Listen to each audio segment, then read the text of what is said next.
Bu futbolchi jahon chempionatidagi shon-shuhratdan ko'chada yotadigan bo'mish bo'lishga qadar yetib bordi va haligacha hech kim bu holatning asl sababini aniq bilmaydi.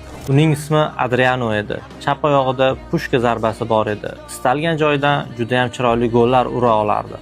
Inter uni imperator deb atardi. Uni to'xtatib bo'lmasdi, lekin kutilmaganda bir narsa o'zgardi.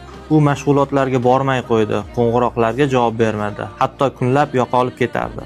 Inter uni ushlab qolish uchun hamma narsani sinab ko'rdi, hatto bolalikdagi do'stlarini oldiga olib kelishdi.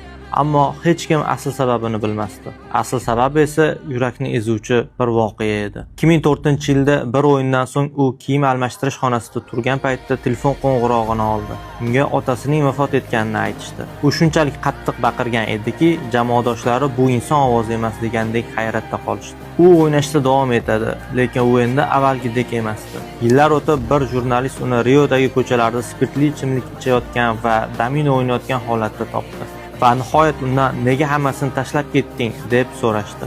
U javob berdi: chunki otam bilan birga quvonchim ham o'ldi. Video yoqqan bo'lsa, like bosib keting va kommentariyaga keyingi qahramonimiz kim bo'lishini izohlarda yozib qoldiring.